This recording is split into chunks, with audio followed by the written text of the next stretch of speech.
Welcome, everybody, and thank you all so much for coming. I am Tracy Cushing. I'm here as a co-organizer of this event with Dr. Sikora, as well as a lobular breast cancer patient.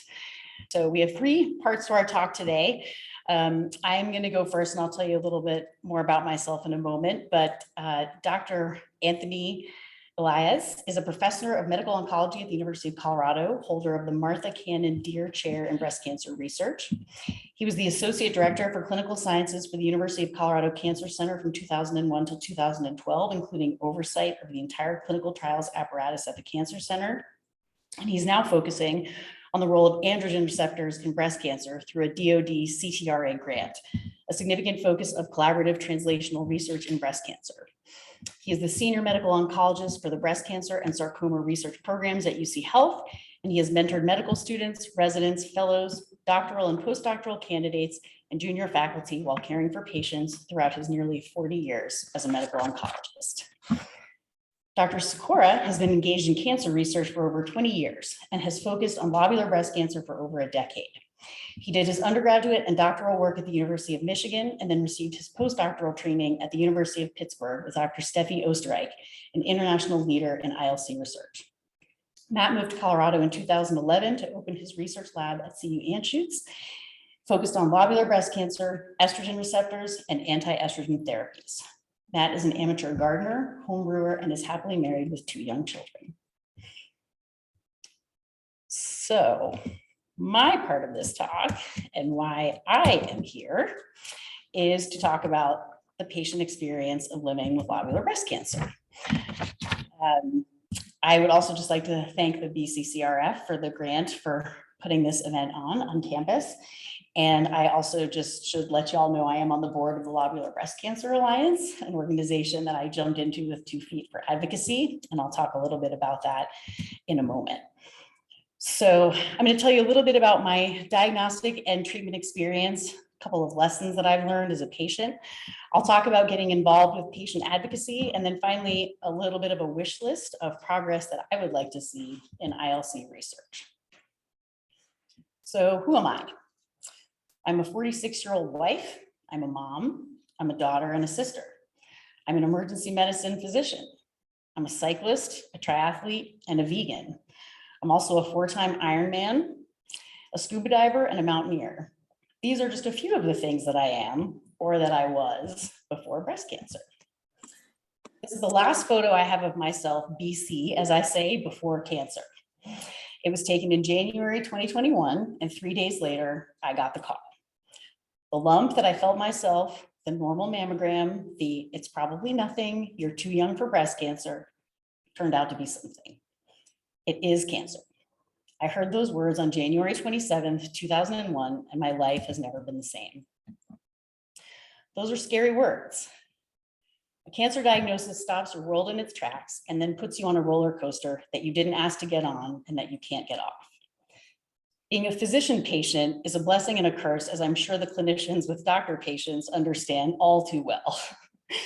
I threw myself into PubMed, Google Scholar, any online journal, trying to understand how and why my body had betrayed me. Sadly, my ILC story is not that unique. My breast cancer risk factors were minimal. I had normal onset of puberty at age 12, a pregnancy at age 36 with 8 months of breastfeeding, normal screening mammograms every year since the age of 40. No genetic mutations, and no family history. At the beginning of a cancer diagnosis, there is fear, anger, sadness, and terror. As you move towards trying to process the information, your already fragile mind is then bombarded with more information about treatment and surgical options. I wish I'd known that I could slow down, take a deep breath, resist the urge to do whatever I could as fast as I could. But when you hear the word cancer, all logic and reason and rational decision-making goes out the window. Once the shock of my diagnosis wore off, I focused on the imaging and pathological aspects of my tumor. And this is my actual mammogram, what it looked like. And the little dots are clips inside my biopsy site. Still no sign of the cancer hiding there. My pathology showed classical invasive lobular carcinoma, strongly estrogen and progesterone positive, HER2 negative. I had an intermediate oncotype score of 19. I vaguely remembered from medical school there were two kinds of breast cancer, ductal and some other type that was like 10 to 15% of breast cancers. The next step was staging and looking for metastatic disease to guide treatment. The 3.6 centimeter tumor that had been invisible on mammogram lit up like a Christmas tree on breast MRI. Fortunately, there was no sign of metastatic disease and I was diagnosed as stage 2B. From the moment of diagnosis, my husband, Brian, was my absolute rock and my complete support. At some point, though, we had to tell our then 9-year-old daughter. This is the note she wrote to me when we finally explained what was going on. In the very best light that we could muster, I tried not to cry. I knew the question was coming. Mama, are you going to die? Well, my love, I said, like the ER doctor I am, we're all going to die someday. But I'm going to do everything I can in the meantime to make sure that I don't die from breast cancer. She named my tumor Ted, and she said that it was a good family meeting. I had a 3.6 centimeter tumor in a small A-cup sized breast, and so my choices were lumpectomy and radiation or mastectomy. As an athlete training for an Ironman when I was diagnosed, my priorities were to have as few surgeries as possible to avoid radiation and to get back to my training. I was offered a lumpectomy in a misguided attempt to conserve a breast I wasn't interested in saving. I didn't want radiation to my heart and lungs, fearing the effects on my exercise tolerance. I didn't want to harvest healthy muscles from my back or my stomach to create breasts I didn't feel I needed. And I got some pushback about that decision from my treatment team. I was pretty surprised. I was sent to see a plastic surgeon whose services I really had no use for. And he kindly dismissed me and wished me all the best on my next Ironman. And thankfully online, I found a community of so-called flatties that reinforced my decision to forego reconstruction and who are outliving their best life without breasts. So on March 2021, I had a double mastectomy. I opted to remove the healthy right breast as I had no faith in the screening available to detect cancer on the other side. My family, inspired by the Great British Baking Show, made me a mammary cake and we said goodbye to my breasts. My surgical pathology confirmed what the micropath on the biopsy had shown: classical lobular carcinoma, strongly estrogen positive and HER2 negative. I threw myself into my mastectomy recovery. I did all my physical therapy religiously. I got up and walked the next day. And this photo on the right is the 5K I ran 6 weeks post-op. I was finally starting to see the light at the end of the tunnel. And then the next step. Strongly estrogen and progesterone positive, I had no option but to block those hormones. And as a premenopausal woman, my choices were either ovarian suppression with drugs or surgical menopause via removal. At the age of 45, menopause knocking on the door, done having kids, surgery seemed like the most definitive way to treat the problem. So after another anatomic baking delicacy to mark the loss of a body part, I was in the operating room for ovary removal. I have to say, the sudden menopause has definitely been the most difficult part of this journey for me. Losing my breast was far easier. Frankly, no one ever educated me as a physician about the dirty details of menopause, and there are lots of them. I read this book by Dr. Jen Gunter, who's an OBGYN, hoping to embrace my new status and to rock my menopause. And instead I wept at the thought of bone density loss, high cholesterol, and the disintegration of my pelvic organs. This is a final common pathway of many breast cancer patients, and knowing how to plan for it and mitigate some of the effects was both humbling and eye-opening. If January 27th, 2021 was BC, or before cancer, everything since has been AC, after cancer. There are 10 years of aromatase inhibitors and their side effects, as well as the fallout of menopause, and I now have osteoporosis. For those familiar with Dante's Divine Comedy, an early stage cancer diagnosis puts your life firmly into purgatory. Life before cancer, that was paradise. Recurrence, death from cancer, the inferno. But where I live now is somewhere in between. Some days going about my routine life business, others wondering if I should stop saving for a retirement I might never live to see. You can never go back to paradise before cancer, but it definitely changes how you live your life going forward. I've done a few fun things after cancer. I became a wife, an aunt, a dog mom ×2. I made it through 3 half Ironmans last year, and I found a triathlon team of cancer survivors that gave me hope and motivation. On August 1st, 2021, my partner, Brian, and I got married, and there are just simply not enough words to express how grateful and appreciative I am to have this particular human by my side. He gave me strength, hope, and support when I needed it most, including and especially my decision not to get reconstruction. Brian, I love you. This is my niece, Mia, born June 2021, and those are my 2 pandemic rescue puppies, Stevie and Mel. Everyone has something that motivates them. For me, it was my training and racing triathlons that gave me some control, structure, and respite during this entire process. I was chasing my 5th Ironman when I was diagnosed, and those plans got derailed. And I want to cross that finish line one more time after cancer, just to prove that cancer didn't take that away. So in August, I'll be racing Ironman Alaska for anyone that wants to follow along at home. But every patient has their something, their passion, their hobby, the thing that makes their soul happy. And my advice is to embrace that thing and immerse yourself in it as much as possible, because we all need shelter from the storm of cancer. You might hear about patient advocacy, but that can mean very different things to different people. For me, it made sense to use my doctor and researcher background to review grants and research studies. I joined the board of LBCA and the Komen Advocates in Science program. For others, it might be fundraising through local events, selling homemade items on an Etsy shop. If you have marketing or administrative experience, you can lend your expertise to nonprofits, or you can serve as a peer mentor to newly diagnosed lobular patients. There is no one size fits all with advocacy. And to be honest, some days you just might not want to think about breast cancer at all. So don't expect to jump right in. Give yourself grace and space as you need as you figure out how to navigate this journey. But it does feel good to support other patients and advance the cause of research into lobular cancer, one of the reasons we're here today. These are the few of the national organizations where you can learn more. And locally, we'd love to build a network of ILC advocates to help support research here at CU.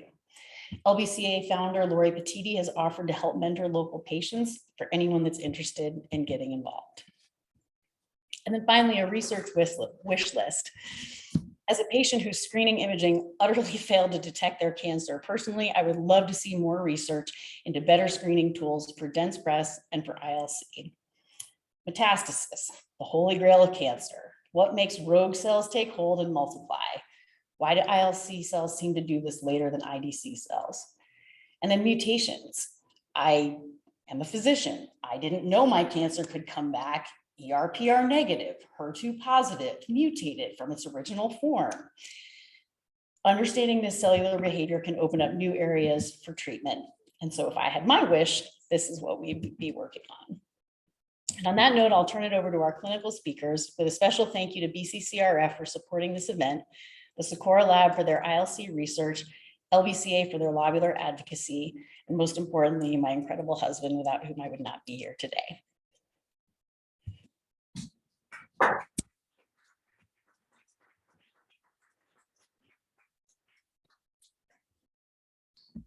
Anyway, today I will talk to you about lobular carcinoma.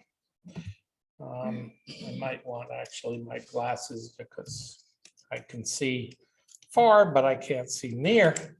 Anyway, we'll talk about the histology, imaging, clinical behavior, treatment, and some of the future directions that I see as weaknesses and things that need to be developed as well. So as you know, invasive lobular carcinoma is the second most common breast cancer after ductal. It's somewhere between 5 and 15%. There are other subtypes of breast cancer, medullary, mucinous tubular. Mucinous tubular generally in a better class of better behaved ductal carcinomas. The medullary can be bad and can be associated with BRCA mutations. There's, of course, also metaplastic, which is one of the worst types of triple negative breast cancers, luckily quite rare. In any case, lobular is characterized by its different pattern of growth. And the pathologists recognized this long ago. And what you see is with infiltrating ductal carcinoma, you see nests of cells that are attempting to make tubules. And we grade breast cancer by how closely do they actually make tubules, how many cell divisions can one actually see, mitoses, and how irregular the nuclei of the cells are.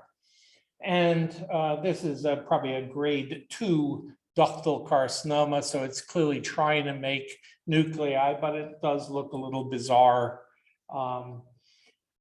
Infiltrating lobular carcinoma, on the other hand, grows as these single cells infiltrating tissues. And this actually generates most of the clinical problems that we have with lobular carcinoma, namely its pattern of spread, the difficulty to detect single cells. So we detect masses pretty well, but lobular doesn't really produce masses, it infiltrates. The other major area, which I'll talk about later, is its metastatic pattern. It produces sheets of cells, but not necessarily lumps. It can produce lumps, but it produces sheets, and these are very hard to pick up clinically. So it's this difference in growth pattern that also led the pathologists to look for differences in adhesion molecules. And one of the major characteristics of lobular carcinoma is that it does not express E-cadherin, which is an adhesion molecule that interacts between the cell membrane and its extracellular matrix and sort of attaches cells, lets it nest in a particular region, attaches them to themselves. So these are discohesive. They don't actually sort of bind to each other very well. And this probably does explain the metastatic pattern and its growth pattern in the breast and lymph nodes, and is characterized also by a mutation in E-cadherin. So most lobular carcinomas, in fact, have a mutation that explains this loss of expression.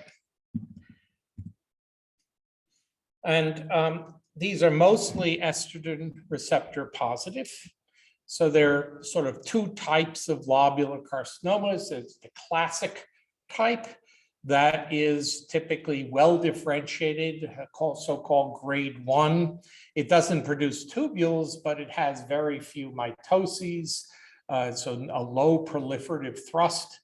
It has fairly monomorphic nuclei, so not particularly bizarre. On the other hand, there are pleomorphic lobular carcinomas, and those are higher grade. They are the ones that are a little bit more likely to express HER2 positivity with amplification of the gene. Although, again, most lobular carcinomas are ER positive, PR positive, and HER2 negative. So because of this growth pattern, invasive lobular carcinoma is difficult to pick up on mammogram. It doesn't usually produce microcalcifications, which is made because either ductal carcinoma in situ or invasive ductal carcinoma can have these little microscopic areas of necrosis that calcify. We can see these little speckled patterns on the mammogram, and mammogram is exquisitely sensitive to that type of finding. Well, lobular doesn't typically do that. We also don't have a mass, so we see less distortion. We can see edema. We can see some architectural disruption. We sometimes do see a density of mass, but it frequently underestimates the size. So ultrasound, which also looks at density of cells, is less likely to pick up lobular carcinoma. And part of that is that the cellular density, in other words, the percentage of tumor cells in any given area is, let's say, about 20%, whereas with ductal carcinoma, it's about 60 to 70%. So you have greater density of cells, and that'll be picked up by ultrasound. MRI is the best test so far for lobular carcinoma, although again, it frequently underestimates the extent of disease by a considerable amount. And frequently we have what's called the non-mass-like enhancement, which could be a lot of things. It can be benign, it can be an in situ carcinoma, it can be invasive, very hard to tell. So frequent understaging of disease. So this is a typical mammogram, a very dense breast. You can't see anything here other than glandular tissue, but this is ultra dense. And this is actually using the so-called 3D mammograms, tomography, which is how many breast centers now image breasts. And it can sometimes pick up disease within a sea of shadow because it can focus up and down on that shadow and see how much coalesces in a particular plane. So here's actually a ductal carcinoma picked up by that. Here is an MRI of lobular carcinoma, and what you see is this sort of diffuse pattern. It's not forming a ball, it's sort of scattered across the breast, and it's frequently involves multiple quadrants before it's detected. So ductal carcinoma in situ is felt to be a precursor to invasive disease. In other words, it's felt that if you let ductal carcinoma in situ stay around for 15 years, serendipitously, about 50% will actually develop an invasive ductal carcinoma in that site. And so it is felt to be mostly a marker of a precursor, although it is also a marker of general breast cancer risk across both breasts. So we do take that out surgically and try to get negative margins. Now, LCIS, on the other hand, is clearly a marker of increased breast cancer risk, but it itself may or may not be a precursor. We don't know how to tell the difference. So some patients do develop invasive lobular carcinoma in that same location. But most will develop breast cancer, if they develop breast cancer, and they have about a 7-fold increased risk of developing breast cancer. Many will be ductal carcinomas. It could be the other breast. So there's no particular pattern that suggests that the LCIS in particular is a precursor lesion. But again, we don't know at this point how to determine which is a precursor and which and could be treated surgically, and which we just observe an increased risk of developing breast cancer. So all of the in situ carcinomas don't have a risk for metastatic spread, but we treat them differently. And certainly we also can use a bad term called chemoprevention. I don't like the term because frankly, it's not chemotherapy, it's hormone therapy, anti-estrogen therapy to be precise. You know, I think chemoprevention per se is just a bad word. It's systemic prevention of a new breast cancer. So tamoxifen reduces the risk of new breast cancers about 45% of the time. The aromatase inhibitors in postmenopausal women reduce the risk by about 60%. across the next, let's say, 15 years. To be sure they have side effects, and I think you described some of those side effects in more detail than I'd like to. The chemoprevention, so to speak, the prevention of breast cancer for lobular carcinoma in situ is actually higher. So the data would say that tamoxifen actually works 70% of the time. And so that's a lesion that has a higher risk of developing breast cancer. So it's a big risk factor. And it's fairly effective to take these medications if one can tolerate them. Unfortunately, probably 80% of women don't take them. And the side effects are certainly there. Okay, so how do we treat lobular carcinoma? So as I mentioned, mostly estrogen receptor and HER2 negative. This is called a luminal breast cancer. Most are low grade. I did mention the pleomorphic group. And to date, we treated just like invasive ductal carcinoma.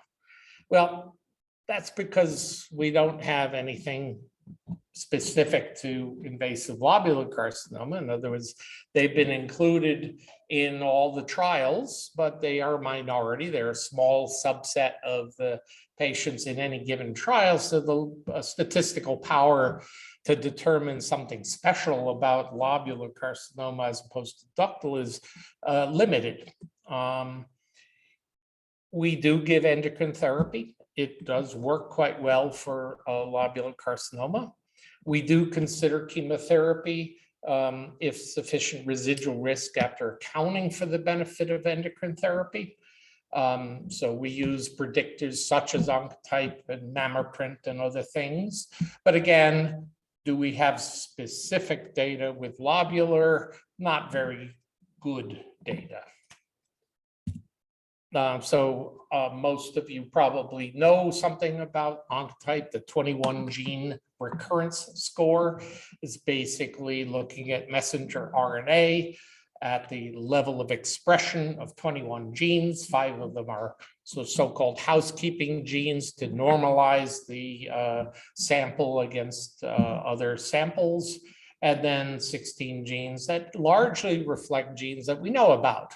So estrogen-related genes, HER2-related genes, invasion-related genes, and most importantly, proliferating related genes.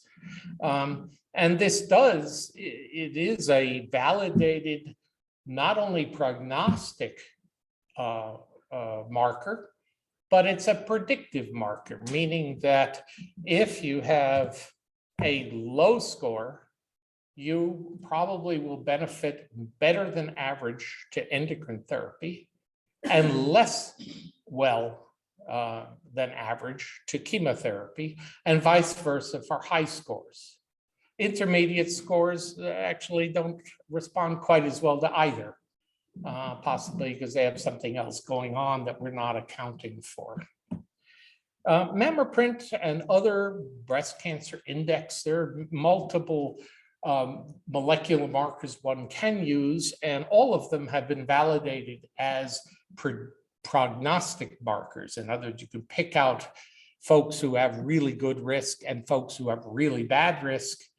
But Oncotype at this point is the only one that I do consider a predictive marker in terms of truly guiding the benefit of chemotherapy.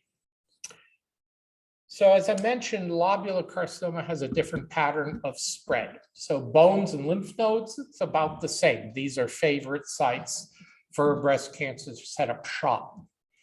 On the other hand, there's less liver and lung disease in general, but there's far greater serosal involvement. Serosa is sort of the lining of organs. So the pleura, the lining outside the lung, between the lung and the chest wall, the peritoneum, which is your lining around your gut in your belly, and pericardium, which is the lining around your heart.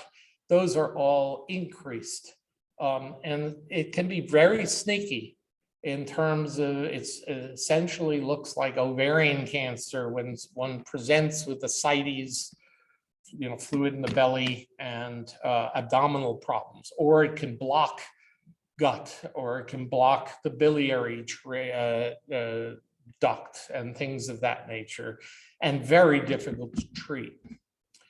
Now, there's changes in molecular analysis. So we do see in lobular carcinoma compared to ductal, a higher increase of CDH1. Obviously, CDH1 is in fact E-cadherin, so that's actually almost universal in lobular carcinoma.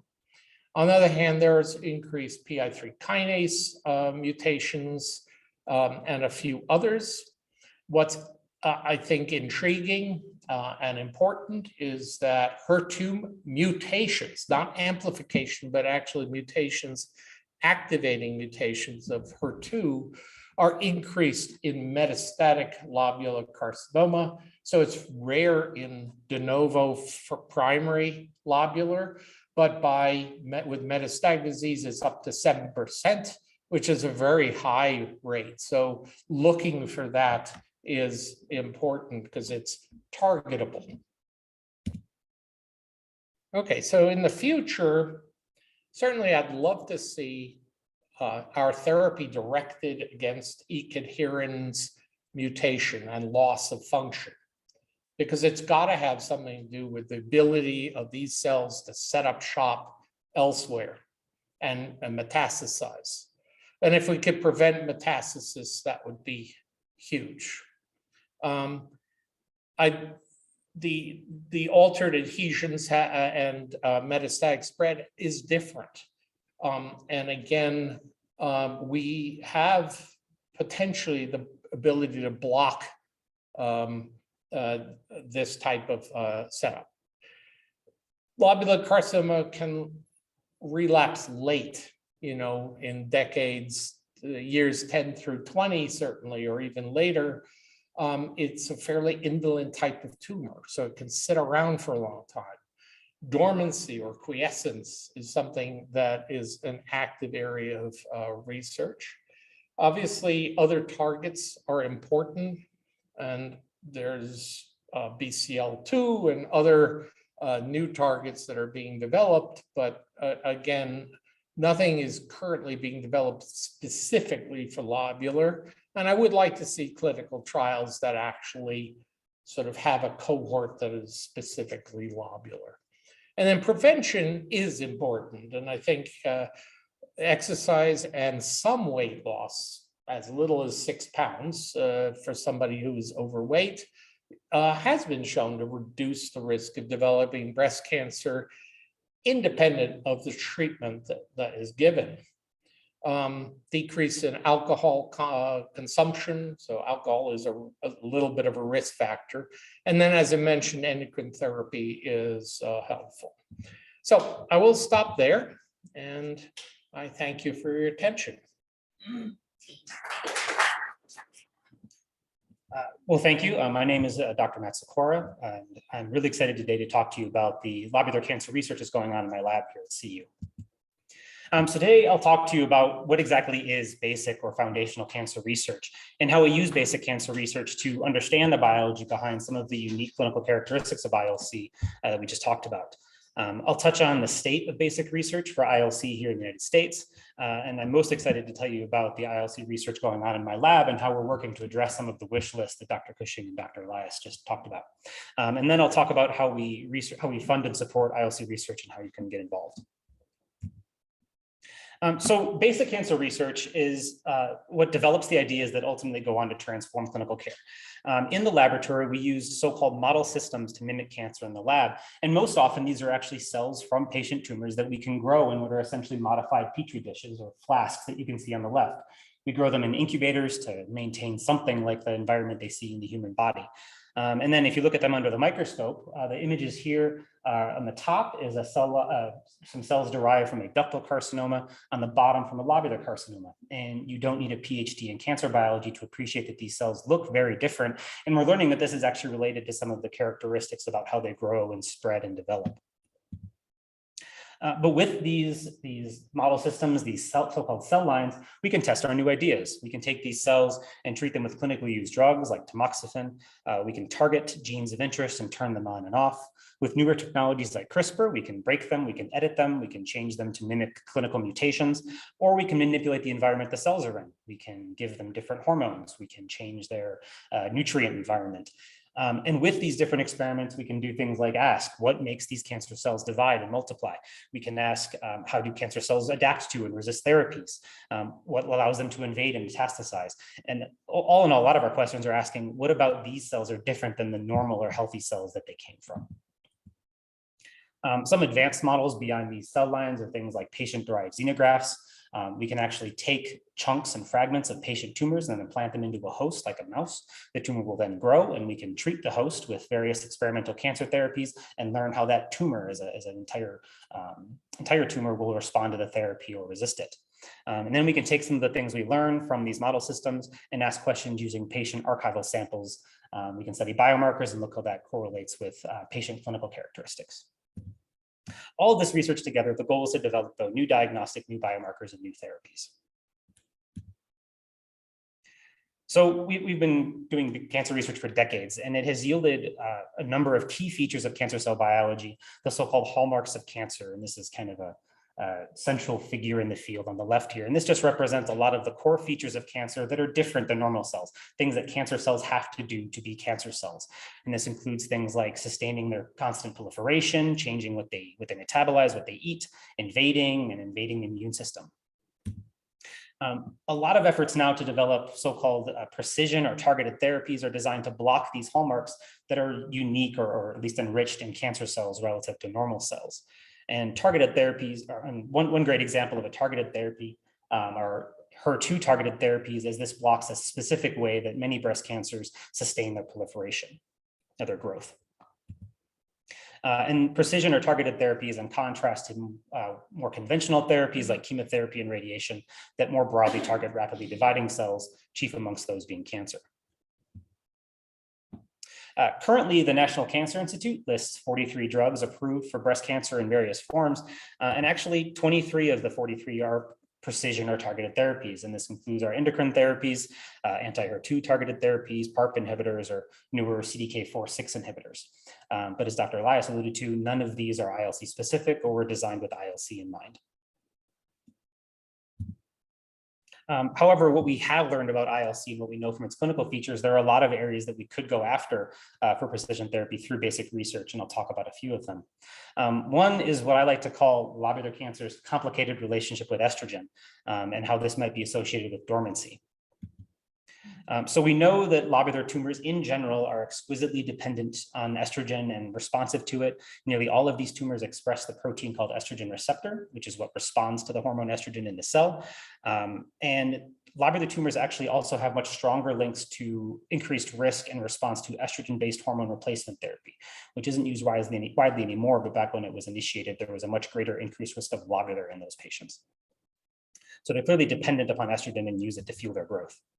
And importantly, we think a lot about anti-estrogen resistance, but we actually do know that anti-estrogens are really effective for treating lobular cancer.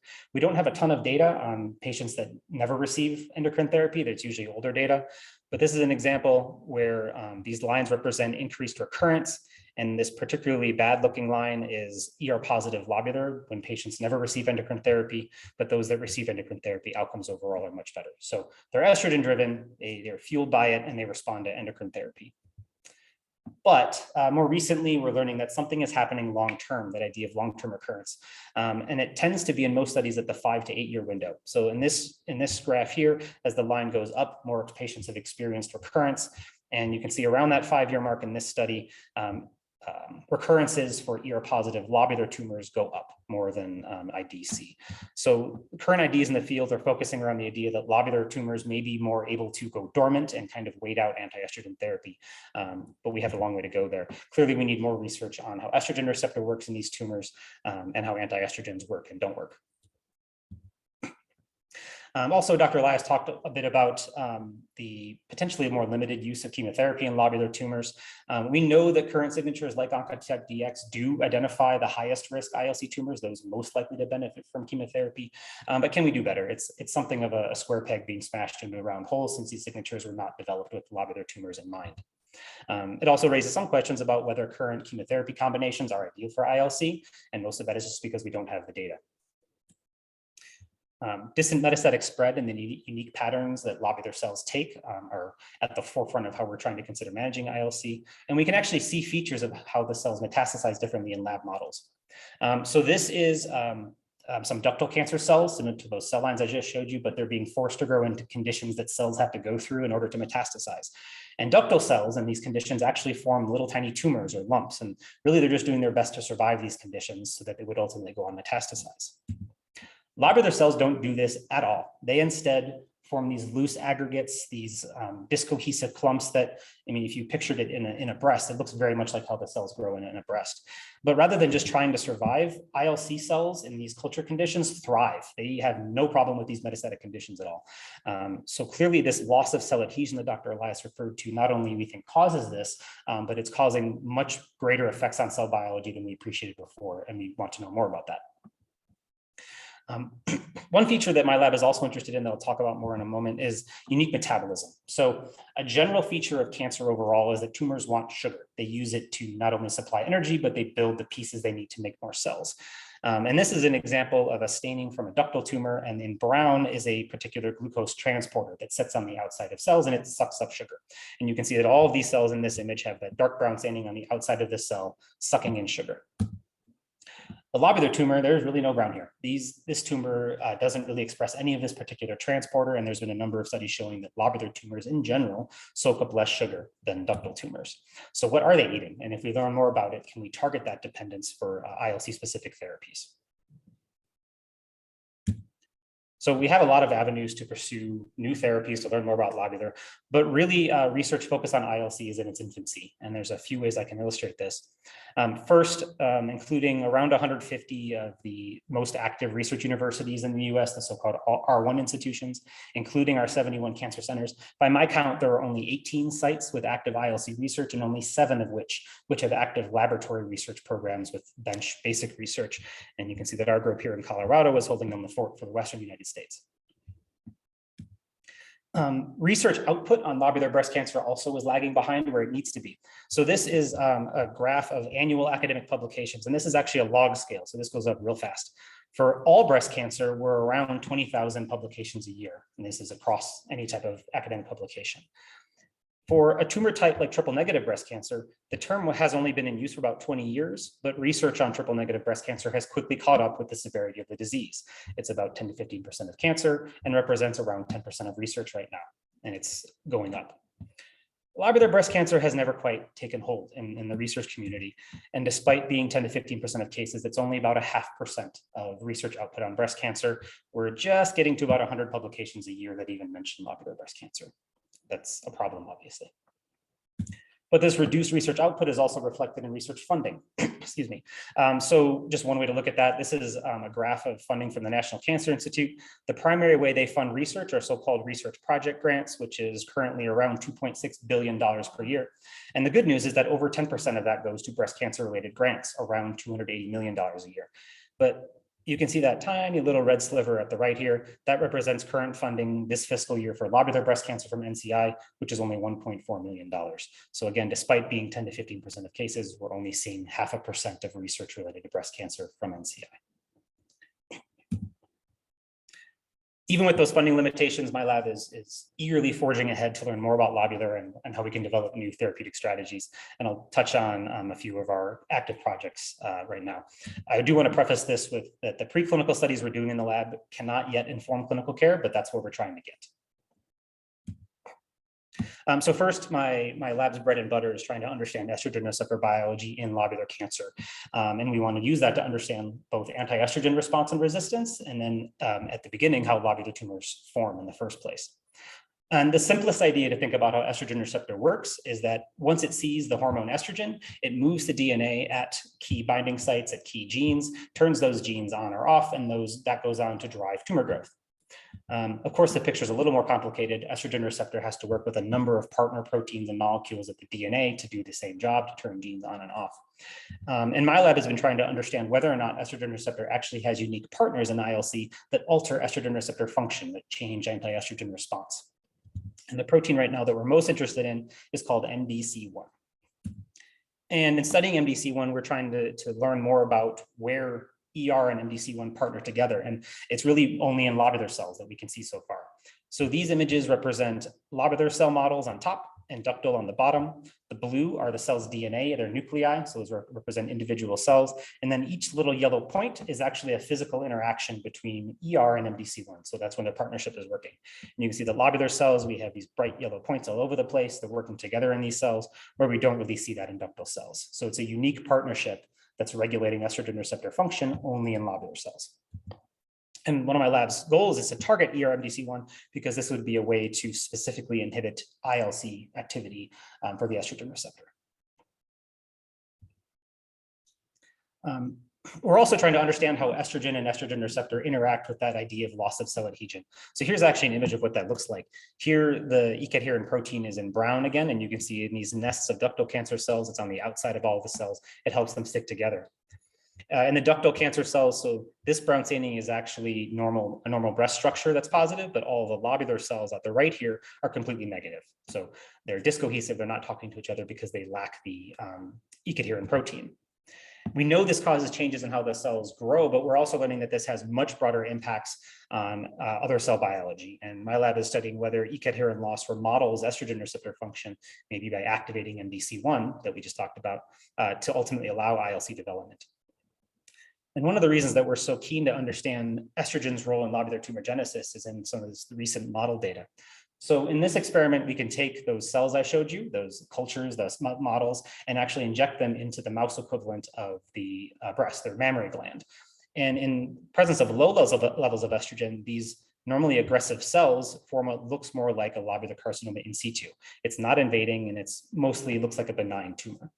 If we give these just a little bit of estrogen, though, they go bonkers. They start growing like crazy. All of these little structures are actually invasion into the local fat tissue, and this clearly looks like a malignant disease. So we're really eager to learn about how this change in the adhesion and ECadherin leads to changes on how estrogen receptor works and causes lobular tumor development. My lab is also exploring how DNA repair is different in lobular cells. And DNA repair is the process by which all cells, including cancer cells, work to repair any damage to their DNA that they face. And this could just be routine damage during cell division, or it could be damage induced by chemotherapy or radiation. And one of the reasons we're really interested in this is that that protein I keep talking about, MDC1, normally functions in DNA repair. If MDC1 sees a DNA break, it goes to that site and initiates the repair process. But in lobular cells, we think that because MDC1 has this new job working with the estrogen receptor, that it's just not as good at its old job. It's potentially driving dysfunctional repair. And we can actually see this in the lab if we treat different cells with forms of DNA damage. Excuse me. So on the left is some IDC cells that were treated with DNA damage.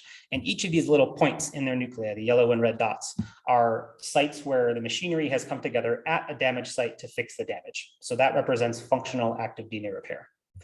The lobular cells don't do that. They don't have those little points. They instead have this fuzz, and that kind of represents the machinery not quite getting to where it needs to go.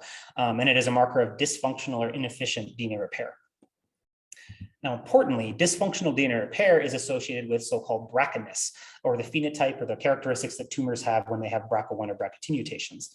And currently, we can treat tumors that are BRCA1 or BRCA2 mutant with drugs like PARP inhibitors that target this dysfunction. So my lab is very interested in whether or not PARP inhibitors may have a specific role for lobular that otherwise we didn't know about. And then finally, I also mentioned cellular metabolism. We want to understand how estrogen receptor regulates metabolism in ILC cells and whether we can target that. So I mentioned that lobular tumors seem to take up less sugar than other breast cancers. So what exactly are they eating? They still have to fuel their growth. And we have a lot of data now that they seem to prefer fats and amino acids or proteins. So why do they do that? The favorite molecule that we're studying now is this protein called Wnt4. And Wnt4 is normally really important in the normal breast during pregnancy, where in response to the hormone progesterone, it actually causes the breast to develop to support lactation. However, in lobular tumors, they sort of hijack this pathway, and instead of progesterone, they put it under the control of estrogen. And instead of controlling lactation, and instead drives lobular cell growth, anti-estrogen resistance, and it also regulates metabolism. And so we can actually see that then in microscope images. So these are electron micrographs, or super zoomed in images of lobular tumor cells in the lab. And on the left here, in normal conditions, these darker circles are big, fat, happy mitochondria. And these are the structures in the cell that produce energy. So they're functioning normally in this cell. If we genetically block Wnt4, though, we actually see these mitochondria break up and fragment. And this eventually leads to crippled energy production and ILC cell death. Now, this mechanism of Wnt4 regulating metabolism is an entirely new pathway that the literature hasn't talked about. So we're working really hard to understand how we get from point A to point B so we can target it. So Dr. Cushing talked about research advocacy, and in the context of what I've been talking about, I want to talk about why that's important. So these are actually quotes from grant reviews that I got 10 years ago. The first one, the scientist states that ILC remains chronically understudied. This statement is not validated in any way. The second comment here, the main weakness of this proposal is that ILC is a rare tumor. These reviewers are basically questioning whether what I was proposing is worthwhile, and this grant did not get funded because they didn't see it as worth their time in funding. That has changed, luckily. So these are reviews on the most recent grant I've submitted and received. The proposal is viewed as high impact because it aims to define mechanisms for ILC, and a major strength of this study is that it explores ILC in an understudied area of breast disease. So this is a sea change, and this change was driven by patient advocates that have been involved in research programs that tell the programmatic officers that lobular is important and must be studied. So even though we've come a long way, and I am so appreciative of that because the first comments are hard to overcome, we're not there yet because ILC research and funding must reflect the burden in the community, and 0.5% is not there. While we think about advocacy, I'd encourage you to stay informed. So part of your registration today was to get updates from the lab and what we're doing, and we're going to start sending out hopefully biannual updates about research in the lab. You can also follow us on Twitter. If you can pick through my academia snark, I do talk a lot about ongoing lobular research and how we're involved in it. And you're also welcome to reach out to us directly, and the contact information is at my website, sikoralab.com. And there's a lot more at lobularbreastcancer.org. They have whole advocate toolkits and areas you can get involved. And we are going to reach out to registrants after the meeting about interest in kind of coalescing a local network and working with one of our advocate partners, Lori Petiti. So there is some reality to doing research, and that is money. And frankly, funding limitations currently are limiting growth and progress. So for a small lab like mine, supporting 4 to 6 people can cost upwards of $400,000 to $500,000 a year. And the majority of that is salary and benefits for these highly trained, highly skilled personnel that actually have to do the research in the lab. And that amount of money is not trivial to come by given current funding rates. So these are just some examples. The primary way that the National Cancer Institute funds research is this grant called an R01. Funding for those are typically around $250,000 to $400,000 a year, but the success rate for these grants nationwide is only 10 to 11%. And that does literally mean that for 10 grants submitted, 1 gets funded. The Department of Defense actually has a really robust breast cancer research program. Those grants they have all kinds of different forms, but they would typically fund around $125,000 to $350,000 a year. The success rate is even lower, 6 to 7%. And that is as bad as it sounds. The American Cancer Society has a number of fantastic mechanisms for funding research. One that I luckily have right now is about $165,000 a year. I don't know their funding rate, but the realities of funding result in something like a queue. And as an example, the grant that I have, I applied for 3 times. And even though each time it was scientifically approved for funding based on the quality of the application, they didn't actually have enough money to fund it until the 3rd application. So it took 2 years from initial submission to finally get it funded.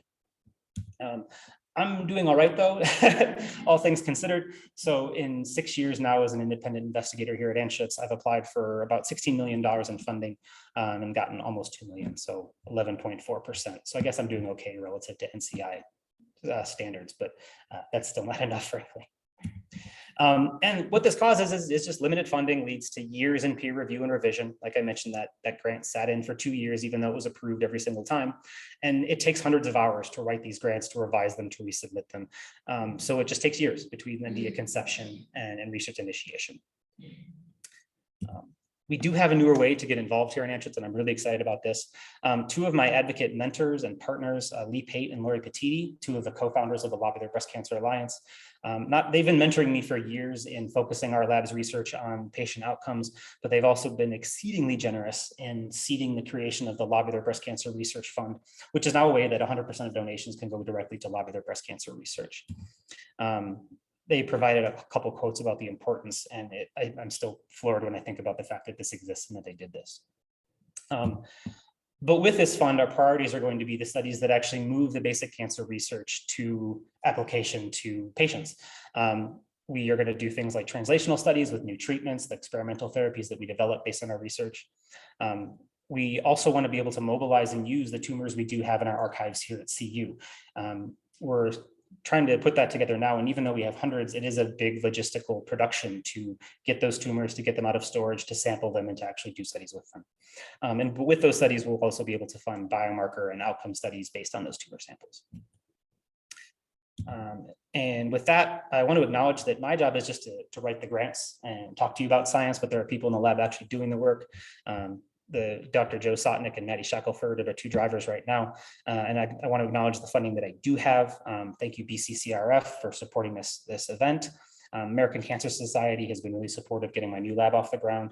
Also the Department of Defense, Cancer League of Colorado, our cancer center here, the NIH, and also huge thank you to my advocate partners, Lee, Lori, and Tracy.